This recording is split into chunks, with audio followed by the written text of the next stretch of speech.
रोम है पोप का और मधेपुरा है गोप का। बिहार के मधेपुरा लोकसभा क्षेत्र को जानने के लिए बस इतना ही काफी है। जिस तरह इटली में पोप का दबदबा है, वैसे ही मधेपुरा में गोप यानी यादवों का दबदबा है। बीते 50 साल से इस सीट पर केवल यादव उम्मीदवार को ही जीत मिली है। मधेपुरा में अब तक 15 बार लोकसभा के चुनाव हुए हैं। इनमें से 13 बार यादव प्रत्याशी ही सांसद चुना गया है।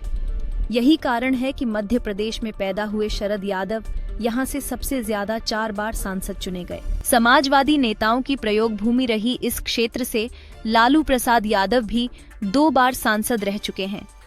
मधेपुरा की एक और बड़ी खासियत है, यहाँ मुख्यधारा की सियासत से कुछ अलग ही बयार बहती है। 1952 के आम चुनाव में जब पूरे देश में जवाहरलाल नेहरू की आंधी चल रही थी, तब यहाँ से सोशलिस्ट पार्टी जीती थी।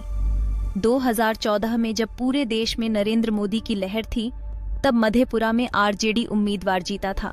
मधेपुरा को यादव लैंड क्यों कहा जाता है, इसका पता यहाँ के जातीय समीकरण को देखकर लगता है। यहाँ करीब 3,30,000 यादव वोटर हैं, जो किसी दूसरी जाति से ज्यादा है। इसके अलावा करीब 1,80,000 मुसलमान, 1,70,000 ब्राह्मण, 1,10,000 राजपूत, 1,08,000 मुसहर और करीब इतने ही दलित वोटर भी हैं। अन्य जातियों को देखें तो करीब 65,000 कुर्मी, 60,000 कोयरी और धानुक, 10,000 कायस्थ और 5,000 भूमिहार मतदाता हैं। मधेपुरा लोकसभा क्षेत्र 1967 में वजूद में आया। यहाँ पहली बार हुए लोकसभा चुनाव में संयुक्त सोशलिस्ट पार्टी के टिकट पर पीपी मंडल जीते। ये वही पीपी मंडल थे जो आगे चलकर मंडल कमीशन के अध्यक्ष बने। मंडल कमीशन की रिपोर्ट जब लागू हुई, तब देश की सियासत हमेशा के लिए बदल गई।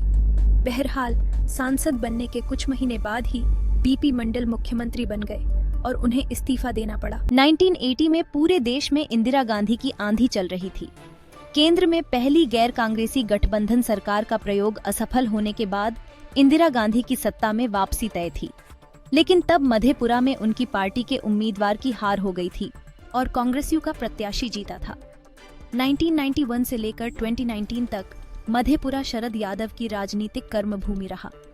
1991 में उनका मुकाबला बाहुबली आनंद मोहन से हुआ, लेकिन शरद ने उन्हें पटखनी दे दी थी।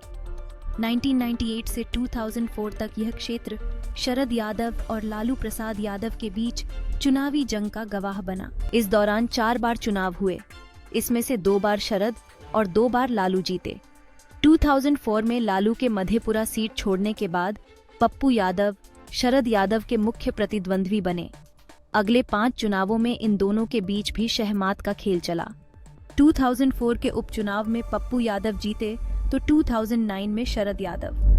2014 में पप्पू ने फिर शरद को पटकनी दे दी। 2019 में ये दोनों फिर आमने सामने थे, लेकिन बाजी जेडीयू के दिनेश चंद्र यादव के हाथ लगी। मधेपुरा की गिनती बिहार के पिछड़े जिले के रूप में होती है। यहाँ समस्याओं का अंबार है। हिमालय से आने वाली नदियां बाढ़ से हर साल तबाही मचाती हैं। बाढ़ से बच गए तो सिंचाई के अभाव में फसल खराब हो जाती है। किसानी कमजोर होने से ग्रामीण क्षेत्रों में रहने वाली ज्यादातर आबादी गरीबी रेखा से नीचे गुजर बसर करती है। यहाँ के मेहनतकश लोग रोजगार के लिए पलायन को मजबूर हैं, लेकिन चुनाव में विरले ही इन मुद्दों की चर्चा होती है। चुनाव आते ही यादववाद सबसे बड़ा मुद्दा बन जाता है। सभी दलों के प्रत्याशी अमूमन यादव ही होते हैं, तो खुद को सबसे बड़ा यादव साबित करने की होड़ लग जाती है। जो इसमें सफल होता है उसकी जीत तय होती है, क्योंकि उसी को यादवों के एक मुश्त वोट मिलते हैं। 2024 के चुनाव में यहाँ से कौन उम्मीदवार होगा, ये कहना मुश्किल है। फिलहाल इस सीट पर जेडीयू का कब्जा है, इसलिए दिनेश चंद्र यादव की दावेदारी सबसे मजबूत है। समस्या यह है कि पिछले चुनाव में मुख्य मुकाबला जेडीयू और आरजेडी के बीच हुआ था, लेकिन अब दोनों गठबंधन में साझीदार हैं। यादव वोट बैंक के आधार पर आरजेडी भी अपना दावा ठोक सकती है। 2 बार सांसद रह चुके पप्पू यादव की भी अनदेखी नहीं की जा सकती। पिछले चुनाव में उन्हें आरजेडी ने टिकट नहीं दिया, तो अलग पार्टी बनाकर वे मैदान में उतर गए थे और आरजेडी की हार का कारण बने थे। वे भी अब इंडिया गठबंधन के साथ हैं और कहा जा रहा है कि उनकी पार्टी को एक सीट मिल सकती है। क्या वो सीट मधेपुरा ही होगी? लेकिन अगर ऐसा हुआ तो दिनेश चंद्र यादव क्या करेंगे? सवाल कई हैं, लेकिन एक बात तय है, मधेपुरा का चौधरी कोई यादव ही बनेगा।